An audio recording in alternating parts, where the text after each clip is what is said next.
Hi, everyone. Welcome. It's Friday.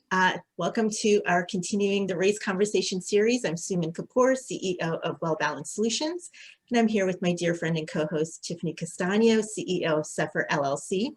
Today's conversation is around cancel culture. Before we started the record button, we did set some ground rules to keep this as safe a space as possible, which is our mission and part of the reason Tiffany and I created this series is to create the safe space to have these very difficult conversations. We have offered our audience here on Team Live to change their name or to go off camera, whatever they're comfortable with. Our chat, we will keep it anonymous. Our chat is not recorded. So these are sort of the ground rules that we have for today's conversation. Anyone have any questions? Tiffany, anything else to add?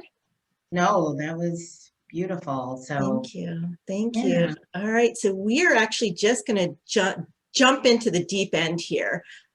Tiffany and I were sort of doing a little bit of research, trying to figure out a definition for cancel culture. And there really is no one definition out there. It really is your perspective, where you are, what's happening in your world, what your beliefs and biases are. So we thought we would open up the conversation with any thoughts around what cancel culture means to you. What is your definition of cancel culture? Told you we were jumping right into the deep end, friends. And feel free to unmic or to put it in the chat. And again, when we reference the chat, we will not be referencing. What kind of golden deal? Yes, I think they're just so cute. Anyone want to jump in and start the conversation? Demetria, yes, ma'am. I was hoping Demetria is a former speaker too. She's alum of guest speakers. So thanks for taking this for us. Yeah, thank you all for having me, and thank you for continuing these conversations, because I think we often have short-term memories, right? So we just want to move on, go to the next thing, or go back to normal, or what, so that you all are continuing these conversations. I want to first say thank you and applaud both Tiffany and Suman for continuing to hold this space, even though I'm not able to be here on a regular basis. I love jumping when I can, and I had time today. And then when I saw this topic, I was like, oh yeah. So I too like to ground myself in definitions of terms and cancel, and what does it mean to cancel? And so first things first, I don't believe in cancel culture. I don't believe there is such a thing as cancel culture. I don't believe that it exists. I believe that it is the terminology is especially now being bantered about because there's a difference between people being held accountable and me making a choice and a decision that I'm not going to support you anymore, or I'm going to ask something of you in return because I believe you have a certain set of responsibility and obligation because you have a platform, and me asking you to do something and you choosing not to. And then I said, well, then I won't support you anymore. I'm not canceling you. I've chosen not to support you. And I also have a platform, and I can ask the people who are on my platform and in my community, say, hey, I don't think you should support this person for XYZ. Because so many people who have been supposedly canceled, I'm like, they still have thriving careers. What are we talking about? So I just think it's right now, it's the term du jour. It's the excuse of the day to excuse bad behavior.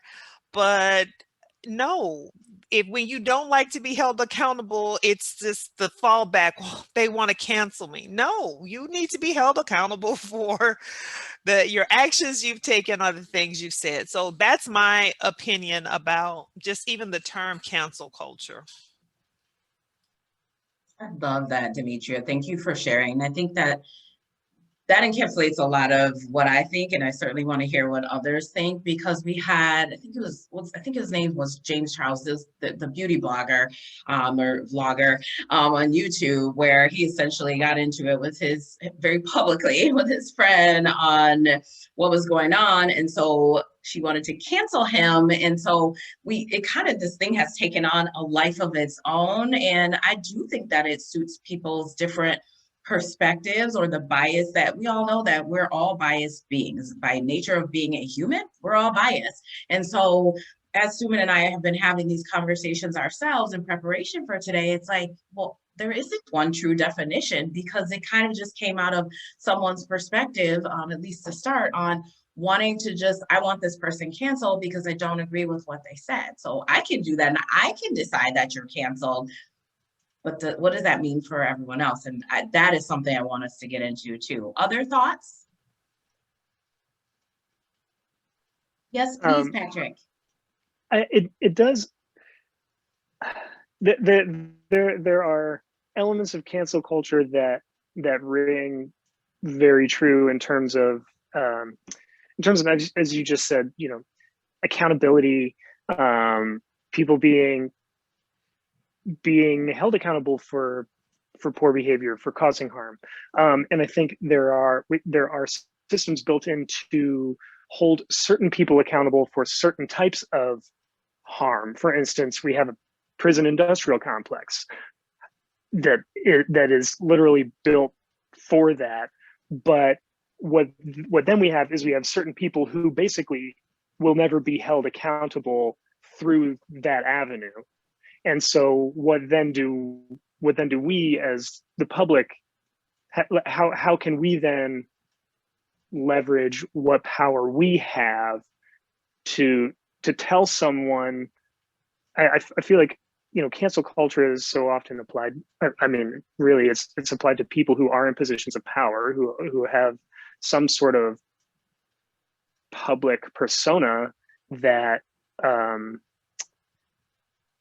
through that might be their only vulnerability, right? Would be for us as the public to say that, okay, you're not going to be held accountable for your actions. We're going to hold you accountable. The thing that's interesting for me is that I don't know then, and a question that I legitimately have is, I don't know if people who have been canceled legitimately, say someone like Louis C.K., like, absolutely, I used to be a fan of his. I can't listen to his shit anymore. It makes me very upset and very crazy, and I don't want to give that person a single dime for the rest of my life, right? Is there a path for redemption for someone like that? Is there an avenue through which they could maybe not like get everything back that, say, they've lost, but is there a way for that person to redeem themselves? And I know it's not the same at all, but I try to imagine, say, someone who's incarcerated reintroducing to society. Like, I would like to think that we as a culture allow for previously incarcerated people to have the flexibility to say, reintroduce themselves into society, show some sort of change and redemption. And I don't think that an avenue, to my knowledge, exists within cancel culture for that. It seems kind of like people are like, you're done, that's it, boom. And I know, I don't know. I'm going to stop, but that is a question that I have. Is there an avenue for redemption, and should there be one? It's very interesting. I know Jared's got his hands up. Hey guys, long-time spectator, first-time joiner. Thanks for having me. Appreciate it. Welcome, welcome. So I don't follow I don't follow anybody on YouTube really. So I don't know, and I don't do a ton in the news. So I don't really know a lot of details around it. So, but what's been shared so far just poses a question for me that maybe you guys can help me understand. Where is the line between, and somebody mentioned in the comments, kind of the old days of boycotting, where is the line between letting the people decide for themselves if they want to pull back and not give that person money, attention, time, what have you, and then a company like Google or Twitter or Facebook pulling down somebody's profile or their ability to speak, to communicate, to share their opinion. Where is that line? Because I think that's where I get a little bit stuck, where I recognize definitely people in positions of power, and I'll just stay away from the President Trump scenario. But a YouTuber is a great example, right? You've got one person, not a politician, not a CEO of a company, but some person who has amassed a very large following. So where's the line of pulling them down from a company perspective and then letting the court of public opinion basically say, hey, we're not going to support this person, and letting them fade into the background? Yeah.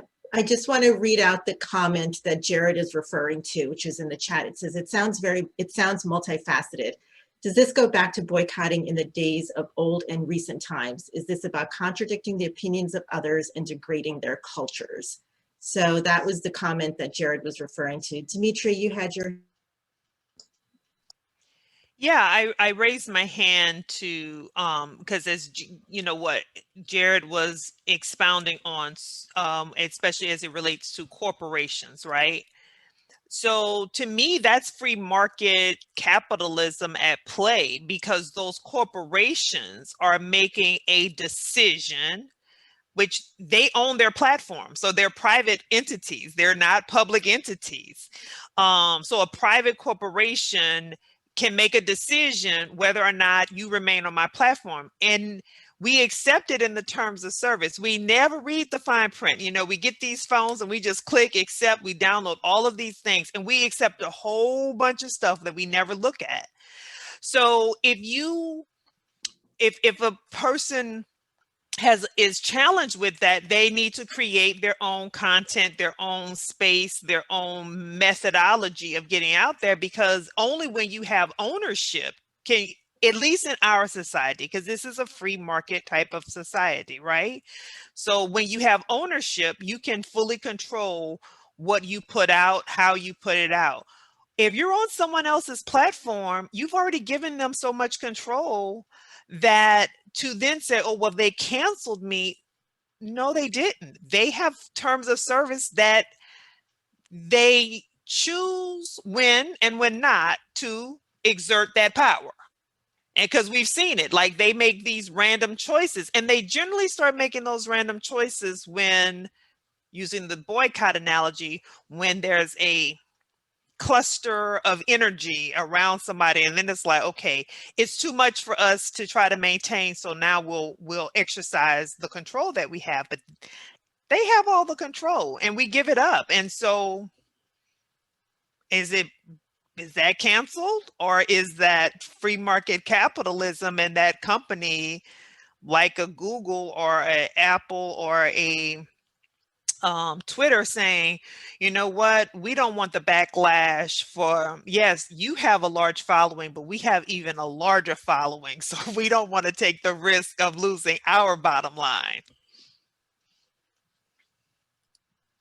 Yes, indeed. And I think, there's definitely some comments on this. And I think that's what complicates it even further, is because people see, it becomes very subjective, because people see businesses and corporations, like the way that they feel like those entities or people need to be held accountable can be very different from if it's just like one of us, right? And that, I feel like that leads into a lot of the mystery and a lot of the ways that we're not maybe problem solving as effectively as we can, because we might have some personal feelings about the person or the entity, like not Google. Certainly they wouldn't do something like this, and they should be above this. So we bring our own kind of perspectives and biases into it, and that only further complicates it. I feel like we have one situation that recently came to light was with Coca-Cola and how they had their training and telling people to be less white. Well, what does that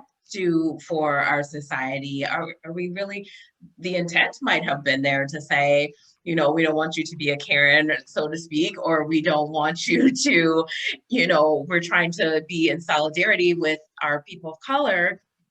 But when you tell people to be less white, you're canceling them. Essentially, you're telling them that they shouldn't be who they are. And yet we have people who have been oppressed and marginalized. And if you said that to me, like, be less Black, I'm of course going to be offended. But for my white people over here, I'm offended on your behalf too, because why are we telling people to be less of what they are? What other thoughts are coming up? And I know there's some stuff in the chat too. So Suman, do you have anything you want to add, or who else wants to kind of take this one on? Yolanda, go for it. Exacto, dice, de hecho, ahora alguien en la... Oh, okay. Thank you. I didn't know how to raise my hand, but I appreciate being on this call. But when you start talking about be less than whatever it is, right? Be less gay, be less Black, be less sister girl, be less whatever, right? You know what I mean? That to me, it comes to the systemic issues of ignorance, right? About inclusion in this world, right? I've been in corporate America for 37 years. I've never been asked to be less Black. I have been asked to change my hairstyle. This was years ago before the Crown Act came out and all that kind of stuff, right? It was, Yolanda, we need you to go present to some executives at NASDAQ. You need to take your cornrows out, right? I didn't. I refused to, right? And even though I was infuriated inside, right, I understood that SVP who was speaking to me was just ignorant, right? So those are what we call teachable moments, right? Where I took the time to explain to him that my hair or my clothes didn't matter. It was the knowledge and what was coming out of my mouth that mattered, right? So we have to give grace and use the teachable moments, right? Because, Coca-Cola, I'm in Atlanta, it's one of the most diverse organizations, right? It gives all over the city to everybody, you know what I'm saying? But it's a mindset, right? I think that we're all just now coming to the reckoning that there's some old mindsets, some old thoughts, and some old traditions that even though we like to say, well, I wasn't a part of slavery, I wasn't either, right? But my great grandmother was. And what's happened is those mindsets, whether we want to agree with it or not, are being passed down, right? Look at children, for example, right? Kids up until a certain age don't know. They just play it. You know what I'm saying? That's the beauty and the innocence that I think we need to try to capture, to say, how do we keep pushing that on, right? You know what I mean? And not, if you will, dilute and poison and pollute generations behind us, right? You know what I mean? Because like I said, if you just look at kids, they don't care, right? On the playground, if there's somebody out there to play, disability or whatever, they're at it. You know what I'm saying? Whereas, and let's look at ourselves, right? We walk into a bar. Well, I'm sorry, when we used to walk into bars anyway, when we were socializing, right?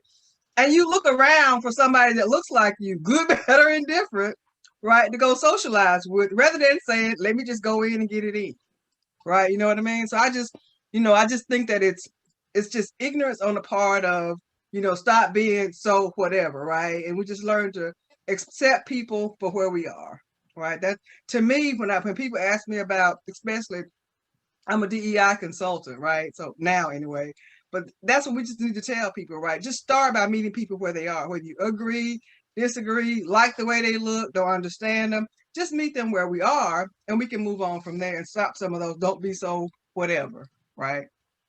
Okay, thank you. Thanks, Yolanda, for sharing. And that really is the ultimate goal, right? That's where we want everyone to get to, is to accept people for where they are and who they are. I love our community. The chat is blowing up. I literally cannot keep up with the pace of this. Keep it coming. I love it. One of the comments I want to read here is about Colin Kaepernick, and it says he lost his entire career from individuals, companies, and corporate sponsors canceling him because they didn't like him standing up for Black lives. We didn't call it cancel culture then, but now we suddenly do when flocks are being held accountable for racist speech or actions. So again, are we seeing hypocrisy in sort of how that situation had played out and continues to play out?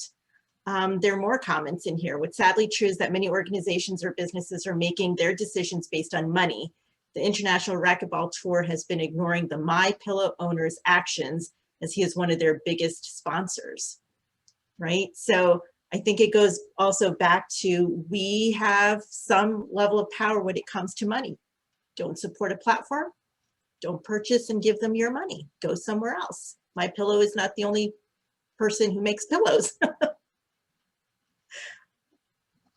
What else, Tiffany, are you seeing? I can't keep up with the chat. I love it. I can't either, but this is usually how it is. And I just, I want to thank Yolanda for what you shared as well. And, I'm always grateful when people share, because I think we don't always have to have the same opinions on things. But I agree with what you said too, Suman, is that I think it was you between the chat and everything else, but trying to get this balance. And for me, it's about the balance. Like, what is the right thing to do? How do we honor people and meet them where they're at, so we're not canceling people or things? We have this big controversy too around like statues and all these things that are historical, and we're renaming schools. And again, maybe with some intent to do the right thing, or to, I hate to even put the word reparations out there. I feel like that, has its own kind of connotations for people too. But how do we do the right thing while still understanding that people are going to be on a journey, and that they are going to be at different places, and so that we're not canceling out history. There can be some opportunities when we do that, and we lose things when we do that. Were you going to add, Suman? I was actually going to piggyback a little bit off of what you just said. So, I have a master's in conflict analysis and resolution, right? So as I'm looking at this from that perspective of the analysis of what this whole conflict and cancel culture is bringing, what we see the conflict increasing is because it's almost like we are cutting out the white history, right? We are saying it was wrong, let's just get rid of it.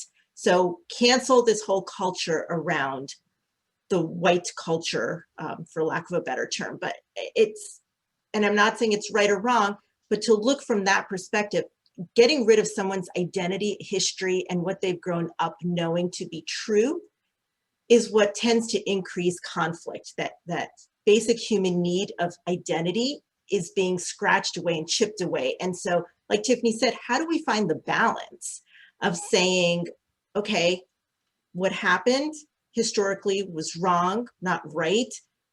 And yet, if we get rid of all that history, are we doomed to repeat it because it's not in our face again, right? That's the study of history. I also have an undergraduate degree in history. So, right, if we don't know our history, and if we start to get rid of the names on buildings or statues that remind us of things that were not right, how do we not repeat that? I don't know the answer to that, but it's definitely been some of the things that I've been thinking about. Jennifer, yes. I think Demetria has her hand up, or on mic. Okay, she's Demetria next. No, I have some complex feelings on like the statues and the buildings and stuff, because as much as I don't think that, racialized history should be glorified by such honors, it's also like, it feels like not everyone's bothered, and sometimes it feels like a little bit more of a show, and like we're revising the history. I don't know, that's how it feels to me sometimes. And I don't know that I have the answer, but I also feel like it's kind of shoving everyone into that, well, I don't agree with this, so no one can agree with it. And we're like all just kind of pigeonholing into like one opinion, and we're completely disregarding like diversity of perspective. And I think Dwayne picks up that part of his comment, you know, because there's a fine line with, you know, because thing about history is, you know, history is usually written by the victor. That doesn't mean it was truthful in the first place. So, you know, we can be taught something for a very long time, or we can do something for a very long time, doesn't make it right, and doesn't ever make it that what it was true or a fact. And so I think that's part of that reckoning that is happening around history, because it is so tied into identity and who you are. And so the real reckoning is like, oh, who am I in the context of what I've been told and what I've been taught by others, and who am I truly? Once you take that context away, well, who am I? And I think people have a hard time with that, partly because I think people like to just be told, you know, this is the box, choose one. This is the path, choose one. And it's like life is a lot more complex than that. There was the question about redemption. You know, is there a path to redemption? Again, I think it goes back to, as we're talking about with history, about truth. I think there's a path to redemption when there's truth and honesty, you know, the whole thing about truth and reconciliation. If you never acknowledge my grievance, how can I redeem you?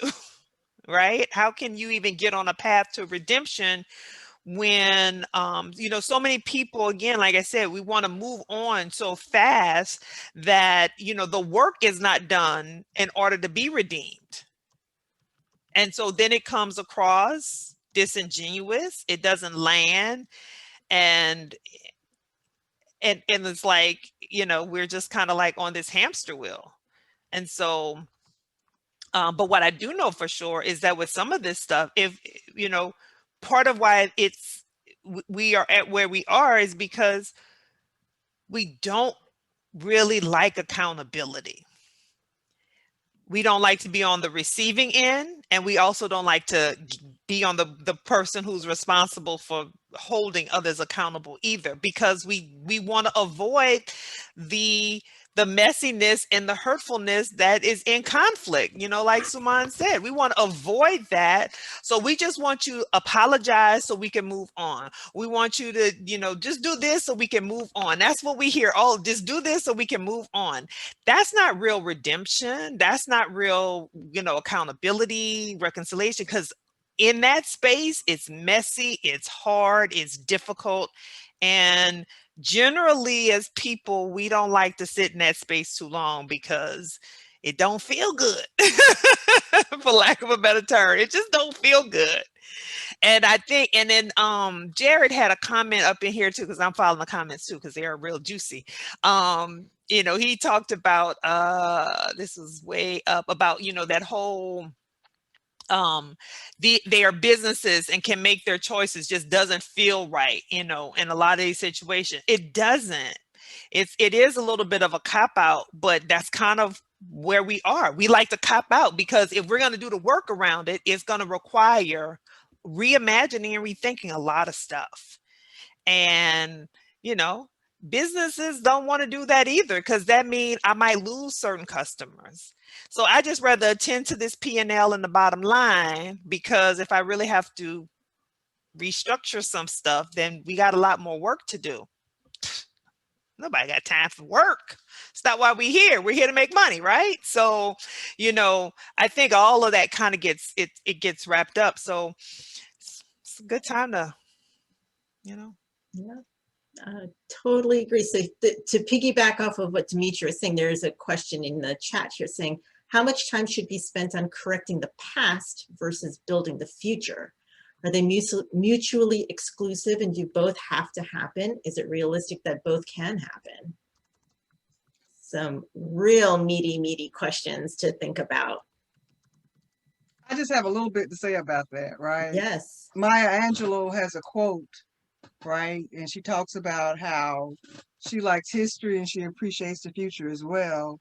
But she also makes a point of, if you don't understand your history and where you've been, you can't know where to go, right? And for 400 years, our history has not been taught. We know about Martin Luther King. Some people know about Crispus Attucks. We don't like to talk about Malcolm X. We know about the highlights, right? But we don't know how Black slaves built this country for free. I'm sorry, y'all, I'm unapologetic about that, right? We built it for free, and not many of us on this call know all of the things that we built and that we created because our history wasn't taught, right? I never had Black history taught in school from elementary through college. I graduated from the University of Alabama, where George Wallace stood in the doorway, segregation now and segregation forever. We didn't even have African American studies when I was there, right? So somehow, to respond to the comment of, yeah, we've got to start teaching history for real, right? And that means we get in our communities and we force the curriculums. We force the history books to change, right? We have to, in order to be about racial healing and racial reconciliation, you have to be about the change, and you have to accept the what it is, right? You know what I mean? And I think if we start to learn the true history of America, we can start some of those reconciliations. And I'm talking about the true history, right? From Columbus founding America, right? It was already here. Columbus ain't found nothing, right? So we have to start with those realizations and actualizations, right? In order to start facing how we get forward and how we move forward, right? And there's a history of indigenous people that I know nobody's been taught because we don't talk about it. We talk about Thanksgiving, right? And how the Pilgrims came together with the Indians and had a meal, but that's not their history. That's not indigenous people history. So I just think that, again, in order to be a change maker, in order to start healing, you have to start facing,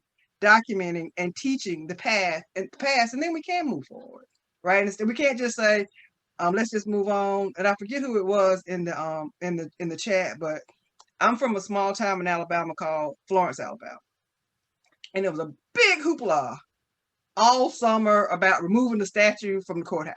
I'm like, what are y'all doing? Okay, that's fine, right? I don't even know who the statue was, right? You know what I mean? I'm like, but there's so many other things to be concerned about, right? Let's just put another statue up next to him and put another one over side. You know, to me, statues is just, that is history, right? You know what I mean? And then they wanted to move his statue to the graveyard, which apparently where it was supposed to be anyway.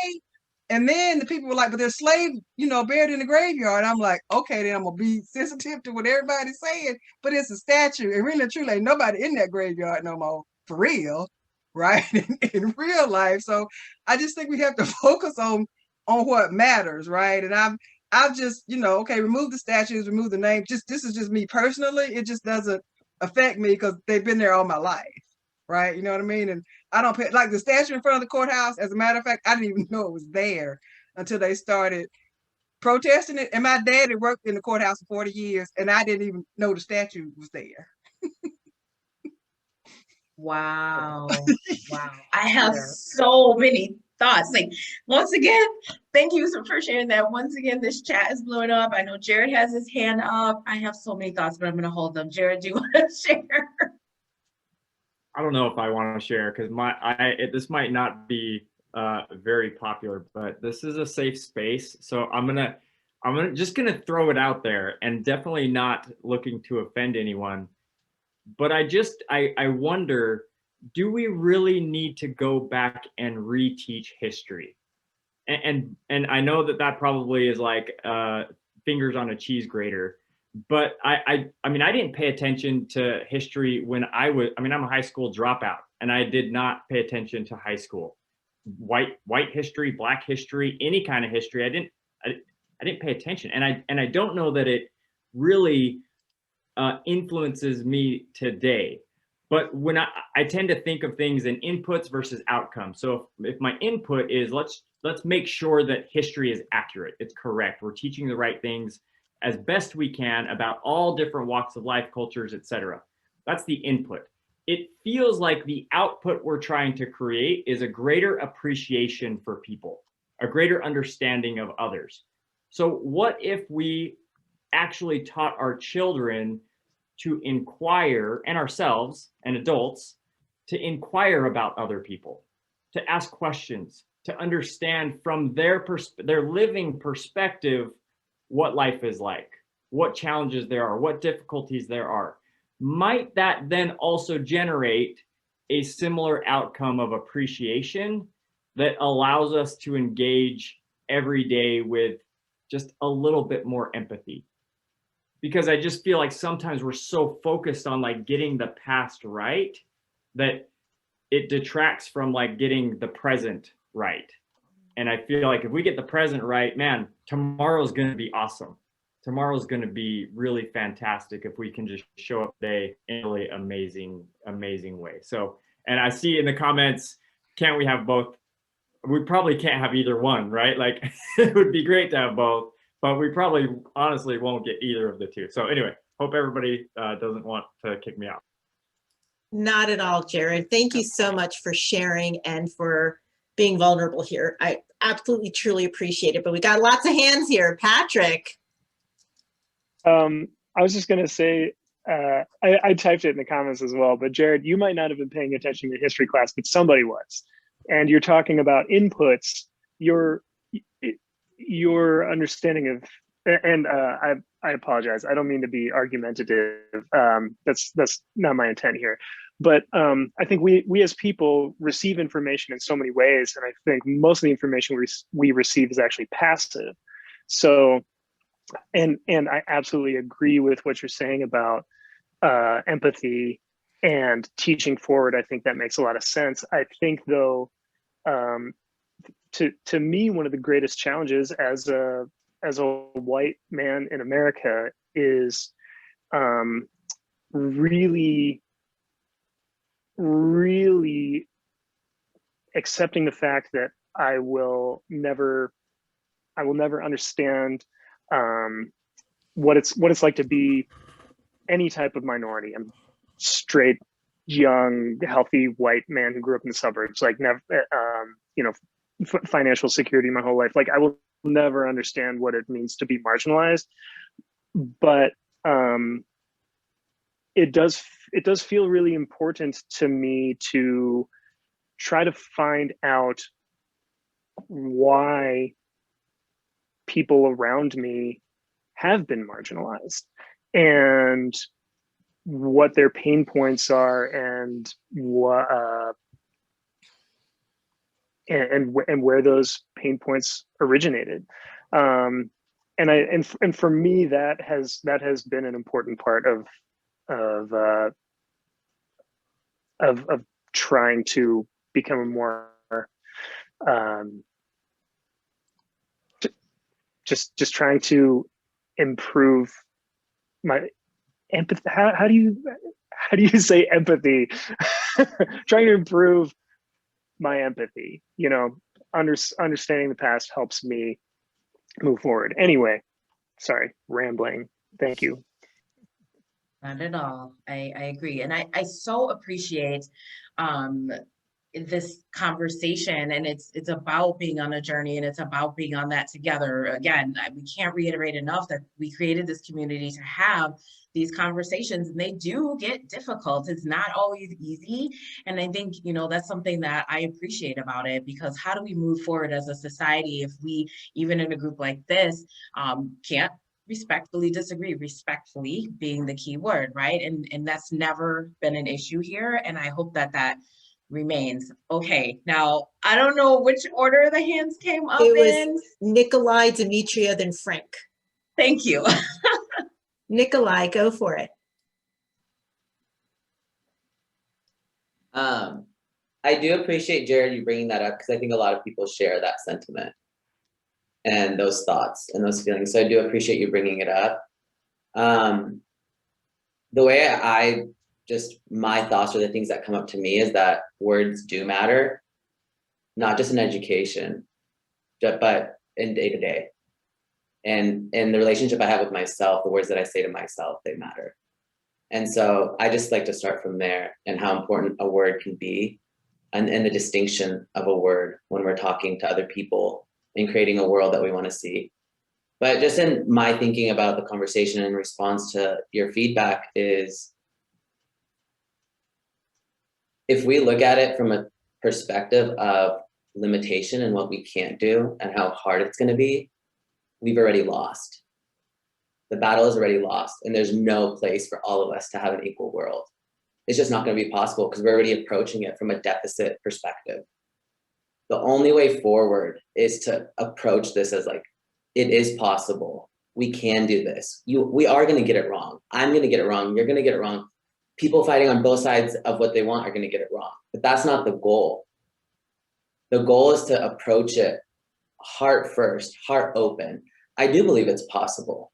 We've just lived a global pandemic where we've completely shut down the world, where we've completely redefined what it means to work and work from home. Around the world, we've accelerated the speed of technology and the way that we operate. So the fact that approaching it to say, well, I don't know if we can address systemic racism. I don't know if we can really rewrite history or the education system or the prison system or what any other systems in the world. That to me, that's a poor excuse of leadership. And that's not leadership. It's approaching that, wow, we have really come so far and we have unlimited resources at our disposal, each one of us here. And if we approach it from that point, I think there is more possibility for us to get it right than approaching it from, hey, even before we started, I don't know if we could do this. This has been going on for a long time. I don't know if this is important. And so I think that small change in perspective internally is what changes my world and changes my view. And I think if we can just infuse that and begin moving from that perspective, we really can heal the world. Because my personal healing is not just a cute thing to say or a nice thing to say. My personal healing is so connected to each other person's healing that's on this call, that's around me, that's in my family, that's in my community. And we need to heal together. We need to move forward together, but we have to approach it from what is possible, not what's limiting.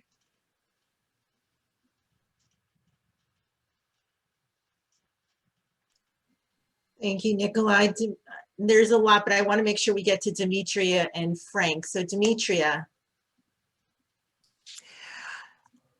These comments are so juicy and so good. And so, so Jared, you and I have to schedule our own one-on-one to talk and get to know each other better and have this, these deep thought-provoking conversations and questions. And so when you ask the question about history and teaching empathy and so much of who we are is just kind of is wrapped up into, you know, we have the residue of our history regardless whether or not we realize it's there or not, right? The residue exists and we carry it with us every day. And so my kids, when they were younger, they were in Montessori school and they were taught about all the cultures and they had a peace table to learn conflict resolution and they did all of these wonderful things, but that residue of systemic racism, the residue of structural racism still showed up. It still showed up in sometimes the way discipline is doled out. It shows up in the way just certain people, and we have implicit bias, people commented on about that part too. Who's called on in the classroom even to share first? It shows up in so many different ways. And so when you asked about the question about, so can you experience racism? So racism, can you experience racism? And even if you are the sole white person in that African-American community. And I'm going to tell you, from my experience, because the way we've been trained as well, everything about me from being a Black woman is going to kick in to take care of you and nurture you so you don't feel left out, so you don't feel excluded, so you don't feel marginalized, because that's how our society has trained most of us to do for white men, whether it's white women, Black women. You know, we are not going to let you ever feel excluded. We're going to make sure, are you okay? Are you okay? Is everything all right? We're going to do everything with our power. And that's part of, again, why do we do that? Why do we do that? It's because of kind of how this society has trained us to behave with you. And so we would love to have, I would love to just kind of sit and chat and talk. And I have two children. They are 18 and 14 now. And so when the history lesson says that guest workers came over from Africa, there's a problem, because that's not even, and that's not accurate, you know. So it's like, come on now, we have to be honest about history and understand how, even though we may not have paid attention to it, how it seeps into so much of what we do. And so can we be overcorrecting and like going like way overboard on the on like trying to, you know, go back the other way? Absolutely. And some of it I'm like, please stop it, because it's disingenuous, it's not authentic or real. So it's like patronizing. So stop all of that. So we do have to find a way to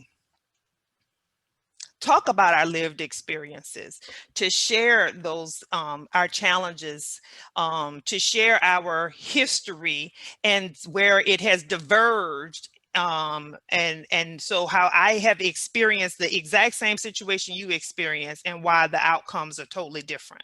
You know, we do have to examine all that stuff.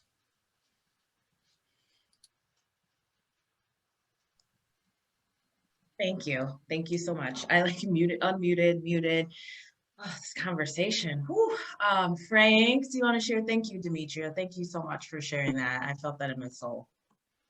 Hi, thank you for having me. I'd love to share just two little comments. Sorry for the lighting, I'm not at home, but I wanted to connect really quickly, you know, even though I'm out. I wanted to share a personal experience with the group about this whole situation, about race and everything. About 2 years ago, I went to Egypt for the first time. And being an American, I grew up in New York City school system. I learned about history, and you know, we learn history as we do.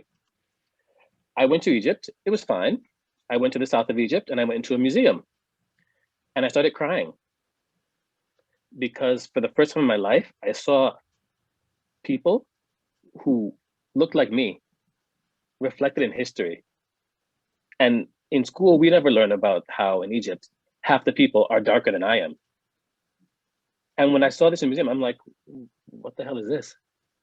Everybody was darker than me. They all had the same features as me, kings, queens, and in a museum in a small town in Egypt, in the south. And I thought, I've never seen this in my life. I didn't think it was even possible. You know, I mean, I don't mind saying it. I mean, I'm 40 years old now. So at 39, I'm looking at this going, wow, something's not right here. I was taught everything incorrectly in school. If I'm in the place where the origin of these stories happen, and everybody looks like me, and I learned that everybody is not supposed to look like me in these stories. And I felt like, wow, I've been gypped my whole entire life. And I really just started crying, because I thought, what is this? I really am somebody, even though I've never felt different.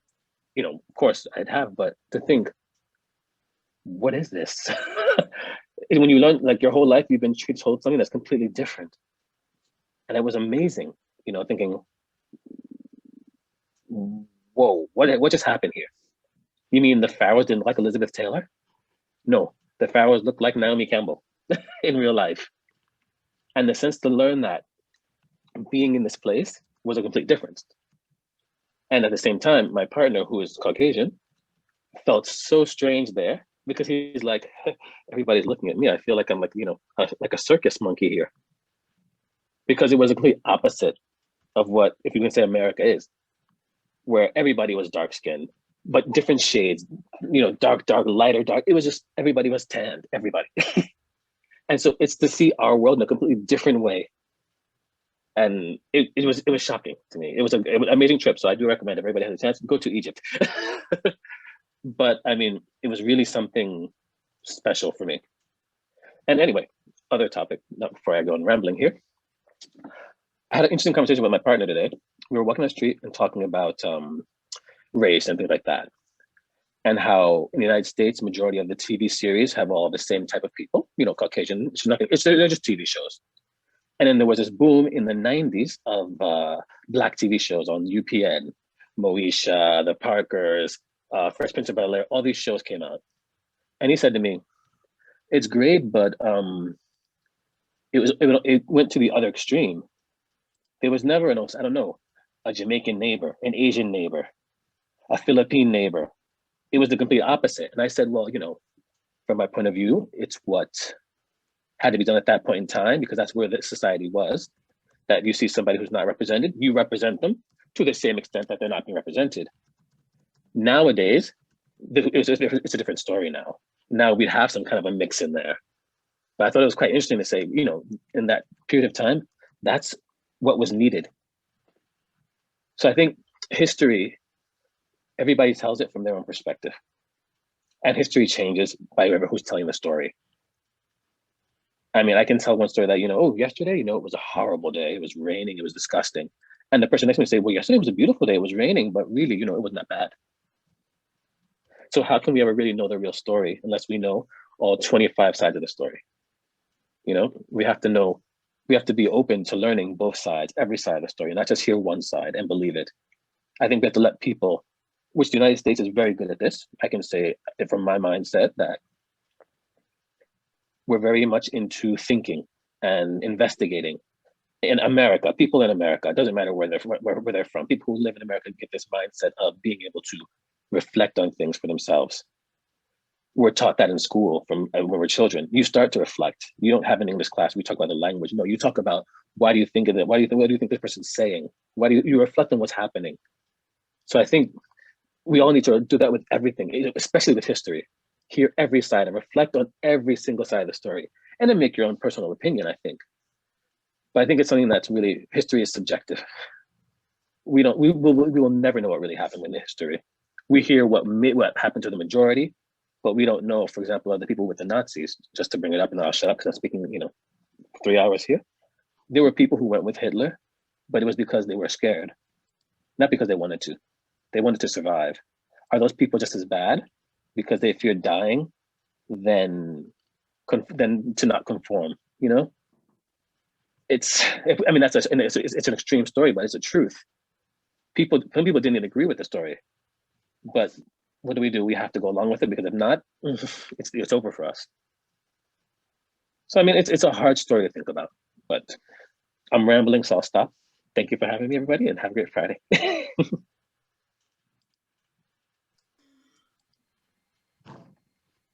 Go for it, Tiffany. Okay, I was like waiting. It's like you wait for the pause. Thank you so much for that very powerful, very vulnerable share, Frank. I truly appreciate that. I know we're coming up to the hour here. Everything that people have shared, I think that it takes so much courage to even have these conversations. And this is probably one of our juicier ones. And every week we think that the chat is going to be more lit, and today did not disappoint. So hopefully we got to most of that. I think a lot of it we came through within the conversation, but just appreciate you all being here, being honest, being open, because open minds keep us from closed doors, I think. And so for me, it's just, and I know I can speak for Suman, but I'll let her chime in too here, that just we appreciate this community. We appreciate the fact that while we try to hold this as a safe space, we know that that doesn't happen without you, and you respectfully being able to navigate these conversations with us and with the other guests. So thank you so much for that. I love what you shared, Frank, around history and kind of, how we have to move through that, and we have to make some decisions. I think as individuals, we have to make those decisions for ourselves. I can't project onto Suman Suman or Demetria or Linda or whoever to say what you should think or what you should believe. And that's not the goal here. It really is that balance. So I appreciate you all. Next week we'll be back for an unrecorded session, and we look forward to welcoming you. So we won't be recording, but Suman, what else can we add here for our lovely audience? You have summed it up. I think I will get to, you all know, whoever knows me knows I can get very emotional. This community is amazing. To have a very juicy, dicey topic on the table here and hearing different perspectives.